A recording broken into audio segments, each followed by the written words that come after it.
Lala! Bonjour et bon retour sur ma chaîne. Aujourd'hui, je voulais qu'on parle dans cette vidéo des messages qu'on peut recevoir des enfants pendant qu'on est enceinte. Dans la tradition de Bamileke et dans beaucoup de traditions africaines, on ne choisit pas les noms au hasard. Je pense que je vous avais déjà fait une vidéo qui vous parlait de pourquoi, en tout cas qui vous expliquait que dans la tradition Bamileke, initialement on n'avait pas de nom de famille. Et encore aujourd'hui, notre nom le plus important est ce qu'on appelle notre nom du village.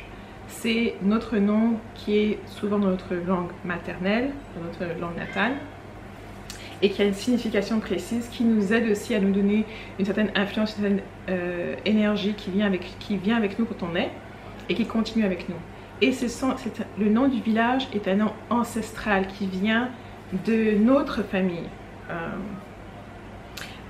Donc, je voulais parler de ça parce que beaucoup de personnes parfois disent que dans le cheminement de essayer de savoir qui on est, de se connaître mieux, il y a souvent cette idée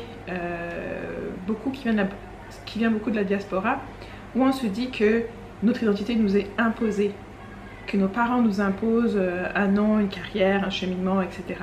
Mais dans la tradition, en fait, les choses ne doivent pas être imposées à vous normalement parce que chaque enfant s'annonce quand il vient. Il s'annonce, il dit qui il est, parfois il dit exactement c'est quoi sa mission, ce qu'il doit accomplir. Ça peut être des choses très grandes, ça peut être des choses simples comme venir pour rassembler la famille, pour réunir la famille, venir pour accomplir quelque chose de spécifique, aller à l'étranger, etc. Ou même parfois rassembler des clans, rassembler le monde même, d'une façon ou d'une autre. Donc, pour pouvoir avoir ce nom du village, pour pouvoir savoir qui est votre bébé, il faut que vous preniez le temps d'établir en fait les conditions, les meilleures conditions pour recevoir ce message-là et savoir le déchiffrer.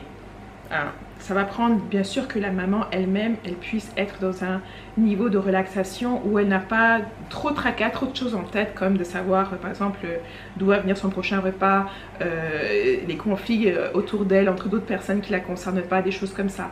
L'environnement doit être le plus calme possible, le plus serein, et ça c'est aussi conditif juste pour avoir une bonne grossesse. Donc c'est pas quelque chose qui est imposé de l'extérieur, c'est quelque chose qui devrait venir naturel, normalement. Chez nous, par exemple, quand il y a une femme enceinte, on ne va pas commencer à parler de sujets qui sont trop vifs, de sujets qui sont négatifs en sa présence. On va garder ces affaires-là pour après qu'elle ait accouché, après que la grossesse soit finie, parce que tous les ressentis qu'elle a peuvent avoir un impact sur l'enfant qui grandit en elle. Donc c'est important de prendre ça en compte. Maintenant, moi je vous aide toujours de faire attention à vos rêves, parce que c'est le moyen le plus facile et aussi le moyen qui peut-être nous met tous sur un pied d'égalité, parce que dans nos rêves, on est le maître du domaine de nos propres rêves. Dans ton rêve, tu as la capacité, les habilités qui sont infinies. C'est toi qui décides quelle force tu as, quelle gentillesse tu peux avoir, qu'est-ce qui existe, qu'est-ce qui n'existe pas. Tu peux décider d'enlever des choses de ton rêve, de les faire sortir, etc. Et c'est pour ça que je vous disais aussi que c'est pas chose facile d'essayer de rentrer dans le rêve de quelqu'un lorsque vous n'êtes pas invité, parce que cette personne-là pourrait aussi justement vous faire sortir ou voir comme un intrudeur. Alors, pour pouvoir avoir ce message-là de votre enfant, la première chose est de toujours établir une relation avec l'enfant. Parfois, la relation peut même commencer avant même la conception, dès le désir de grossesse, comme on dit. Dès que votre partenaire, vous sentez cette envie, ou vous pouvez parfois même la sentir avant lui, la ressentir avant lui, parce que autour de vous, il y a justement cet être qui vous a choisi comme maman et qui vient aussi pour répondre à ce désir que vous avez. Et c'est ok d'avoir cette communication-là, des messages qui vous viennent de cet enfant-là avant même que vous n'ayez conçu. Comme ça, vous pouvez dès lors commencer la relation entre vous et l'enfant. Et puis lorsque l'enfant vient en vous, lorsque le bébé est en train lorsque cette étincelle d'électricité vous dit que le bébé en vous est vivant, ça va vous donner encore plus dans l'interaction que vous allez avoir avec le bébé qui est à l'intérieur. Et c'est toujours important, c'est pour ça que la méditation est très importante, parce que c'est déjà une bonne habitude pour vous d'aller dans votre intérieur. L'univers hors de vous n'est qu'une réflexion pardon, de l'univers à l'intérieur de vous. Et vous devez être très confortable à méditer, à passer du temps avec vous-même. Et ça va vous aider à améliorer vos relations lorsque vous passez du temps avec les autres. Mais vous devez aussi passer du temps avec vous-même. Et dans cette introspection-là, ça vous amène, lorsque vous êtes enceinte, à passer du temps aussi avec votre enfant. Donc si vous aviez des préoccupations par rapport à l'accouchement ou à la grossesse, parlez-en avec l'enfant et attendez, regardez quelles sont les réponses qui vous viennent en termes de réponses intuitives. Ça peut être une réponse oui ou non ferme, ça peut être des signes, ça peut être des symboles qui sont utilisés, ça peut être une phrase, ça peut être une chanson qui ne fait que vous suivre partout pendant un certain temps. Les façons dont vous pouvez recevoir les réponses sont infinies et elles sont souvent uniques à vous, uniques à chaque femme. Pour une femme ça peut être d'une manière, pour une femme ça peut être d'une autre. Un symbole peut ne pas dire la même chose d'une femme à une autre. C'est pour ça qu'il faut un peu faire attention avec les dictionnaires de traduction ou les dictionnaires de rêve parce que souvent c'est basé sur un symbole spécifique alors que ce symbole-là peut avoir une interprétation qui vous est personnelle. Par exemple, on peut vous dire que l'éléphant symbolise la sagesse, la force ou la grandeur, etc. Alors qu'en fait, pour vous, cet éléphant que vous voyez, c'est un éléphant que vous aviez comme une ours quand vous étiez enfant. Et ça peut symboliser plus la sécurité, la douceur. Ça peut symboliser des choses qui n'ont peut-être complètement rien à voir avec le symbolisme collectif. Donc, utilisez toujours votre propre discernement et dites-vous que le message va venir sous une forme à laquelle vous pouvez comprendre. Et c'est important que si vous n'arrivez pas à avoir un environnement qui est complètement paisible, où il n'y a plus de, où vous n'avez pas beaucoup de... vous avez la capacité d'être calme et sereine et de pouvoir méditer, vous reposer et laisser ces messages venir à vous, que ce soit dans vos rêves ou autres.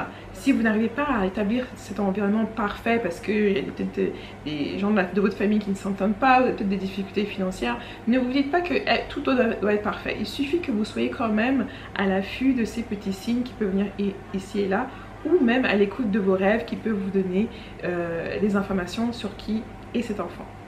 J'ai déjà fait une vidéo parlant spécifiquement de quelles informations moi j'avais eues pour mon fils et c'est pour vous dire que faites attention parce qu'il y a souvent des personnes qui vont dire que non, moi je ne sais pas qui est cet enfant, je vais juste choisir un nom en ligne, etc. et on verra ce qu'adviendra. Si c'est ce que vous voulez faire, si vous ne voulez pas commencer cette communication avec votre enfant, et que vous préférez choisir un nom en ligne, dans ce cas-là, faites aussi la recherche sur l'étymologie de ce nom. Pas ce qu'il veut dire aujourd'hui, mais d'où il vient et ce qu'il voulait dire quand il a été créé et utilisé. Et dans la langue dans laquelle vous allez le chercher. Okay? Ayez cette information-là, comme ça peut vous amener à comprendre un peu mieux l'énergie avec laquelle vous voulez faire venir votre enfant dans le monde. Parce que le nom que vous lui donnez, c'est une énergie, c'est une vibration qui va venir avec lui. Et pour certains enfants, ça peut prendre des années s'ils veulent se débarrasser de leur nom, par exemple. Le changer ne suffit pas. Vous devez vous-même changer la vibration de qui vous êtes pour complètement vous détacher de votre nom. Et souvent, ce nom, cette vibration, on va voir que quand vous regardez, qu'est-ce que ça veut dire, ça s'attache souvent avec vos propres caractéristiques. Vous regardez la personnalité des autres personnes qui portent ce même nom. Et puis, si c'est un nom célèbre, par exemple, vous pouvez aller voir le genre de célébrités qui ont ce nom-là. Et regardez aussi le genre de difficultés ou les obstacles qu'ils ont eu à surmonter dans leur vie. Ça peut vous donner une idée. Parce que parfois, il y a certains noms où on voit systématiquement les personnes qui ont ces noms-là, qui accomplissent de grandes choses, sont des alcooliques, ont une certaine tendance. Donc, il faut que vous-même, vous utilisez cette information-là. Ça peut vous permettre de voir, oh, des personnes qui portent le même nom que moi, beaucoup d'entre eux ont des problèmes avec l'alcool. Vous-même, peut-être que vous ne tenez pas votre alcool. Donc, ça peut vous dire tout simplement que peut-être que l'alcool, c'est pas pour vous. Et que ça peut être aussi relié à votre nom. Je pense que je pourrais parler des noms pendant des heures, mais c'est important pour le choix du nom du bébé, notamment quand vous interagissez avec le bébé. C'est plus simple, je trouve, de demander au bébé quel est son nom, ou alors qui es-tu, et de voir qu'est-ce qui vous vient lorsque vous posez cette interrogation, soit avant la conception, soit après la conception, pendant la grossesse. Et puis si vous n'arrivez pas à discerner ou vous hésitez entre deux noms ou quelque chose, vous pouvez demander des confirmations même après que le bébé soit né. Mais généralement on essaye d'avoir les noms confirmés, cette information-là confirmée avant la naissance du bébé. Comme ça on peut préparer notamment les papiers pour le certificat de naissance. Dans la tradition, on laissait justement les femmes, vous aviez un rêve, l'enfant s'annonçait à vous, disait qui il est, qu'est-ce qu'il vient faire, donner parfois des explications, parfois aussi donner des messages pour d'autres personnes, etc. La deuxième alternative, c'était si vous n'aviez pas d'informations, vous pouviez aller voir quelqu'un qui fait de la divination. Ok? Et dans chaque village, il y avait quelqu'un qui avait ces capacités-là, qui pouvait voir et vous dire, voici qui est votre enfant.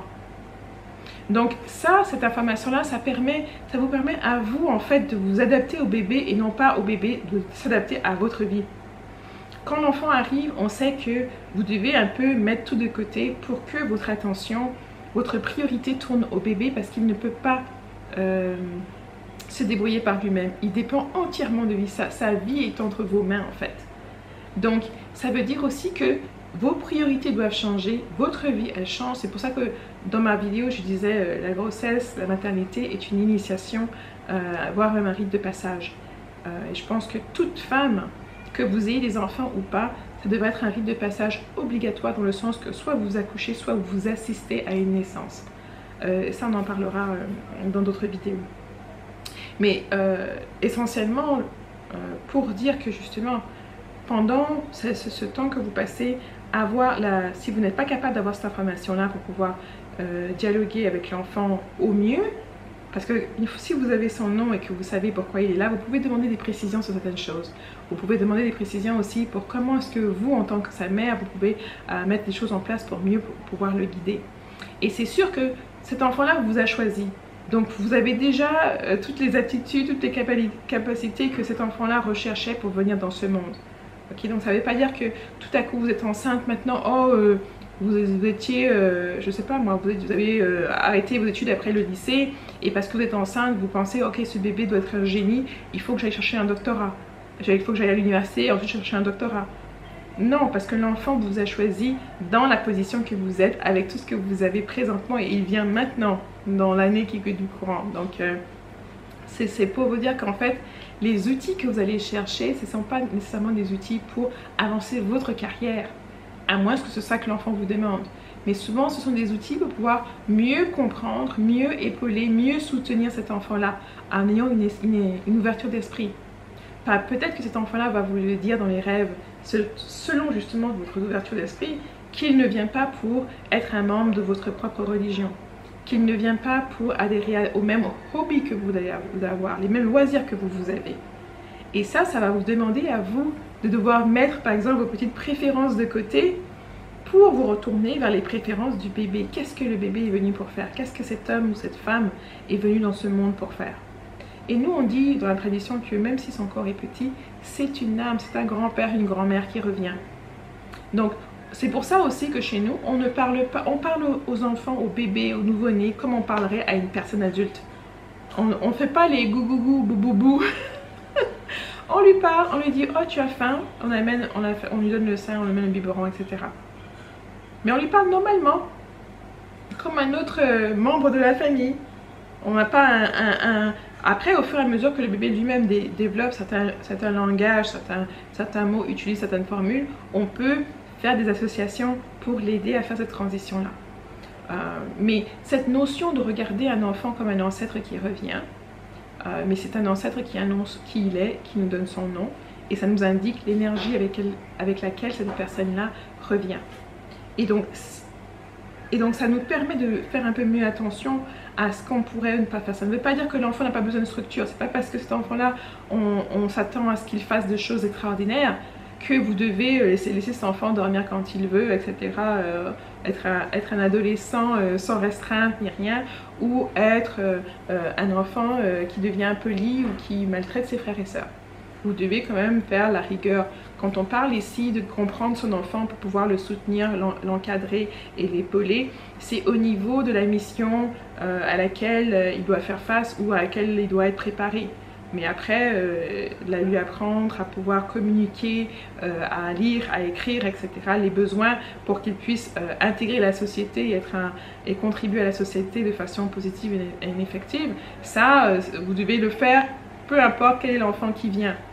Maintenant, vous allez pouvoir rajouter une touche unique pour cet enfant-là, parce que cet enfant-là est unique. Vous allez pouvoir ensuite aussi, bien sûr, l'observer, voir quelle est sa façon d'apprendre, sa façon, etc., ses choses préférées, etc., c'est dans ses préférences. Donc moi, je voulais vous dire que avec cette perspective qui nous dit que l'enfant ne vient pas au hasard, son nom, là où il naît, etc., ce n'est pas une coïncidence, c'est vraiment de la synchronicité avec ce que cet enfant-là doit accomplir, avec les besoins de cet enfant-là, et bien sûr, le fait que vous êtes la personne unique, le moment unique avec votre partenaire, votre mari, votre conjoint, qui ont pu faire venir cet enfant-là. Et donc, réjouissez-vous, mettez-vous à l'aise, donnez-vous les moyens de pouvoir communiquer avec votre enfant, de pouvoir savoir qui est cet enfant, qu'est-ce que cet enfant doit accomplir, et de pouvoir profiter aussi de cette période-là pour dialoguer avec votre enfant. S'il y a des choses que vous aimeriez que cet enfant-là sache de vous, s'il y a des craintes que vous avez, je l'ai mentionné avant, par rapport à votre grossesse, par rapport à cet enfant-là précisément, parlez, dialoguez avec l'enfant. Ce côté spirituel, cette connexion spirituelle, comme on dit, elle commence dans l'invisible, avec ce désir de grossesse que vous ne savez pas toujours d'où est-ce qu'il vient, qui vient vraiment de l'intérieur de vous, de votre cosmos interne, où cet enfant se trouve déjà. Donc le désir de grossesse n'est pas quelque chose qui est uniquement une saute d'humeur ou biologique, c'est aussi quelque chose qui est très spirituel. Et lorsque vous avez autour de vous ces enfants qui veulent venir, qui sont prêts et qui vous ont choisi comme leur mère, la grossesse a tendance à aussi se passer beaucoup mieux, parce que vous êtes beaucoup plus en connaissance d'abord de l'enfant que vous portez. Et comme je vous l'ai dit, en communiquant avec cet enfant-là, en sachant qui il est aussi, ça va vous inspirer à vouloir être au meilleur de vous-même, surtout si vous savez que cet enfant-là vient pour faire des choses extraordinaires, vient pour apporter plus de joie, plus de bonheur à votre famille. Et donc vous allez vouloir être vous-même cette joie, ce bonheur-là, et lui faire goûter cette joie et ce bonheur-là déjà dans le ventre. Donc ça veut dire que vous aussi, vous devez prioriser justement la joie, le bonheur, la bonne humeur, etc. Ça ne veut pas dire qu'il n'y aura pas des moments où vous n'allez pas vous mettre à pleurer, qu'il n'y aura pas des choses, et des fois même les hormones vont vous pousser à pleurer pour évacuer aussi certaines émotions, mais ça veut dire que lorsqu'il y a des opportunités de recevoir la joie, le bonheur, etc., vous allez privilégier ces opportunités-là plutôt que les opportunités d'être négatives. Voilà, et donc j'espère que ça va vous aider à certains d'entre vous qui cherchez plus d'informations sur la grossesse, notamment les aspects spirituels, mais aussi pour mieux comprendre que peut-être ce principe de la tradition Bamileke qu'on retrouve aussi dans d'autres traditions africaines peut vous aider à changer votre perspective sur la relation que vous avez avec cet enfant qui grandit en vous. Et bien sûr, si vous avez des commentaires, des questions, n'hésitez pas à les laisser. Et je vous verrai dans la prochaine vidéo. Merci.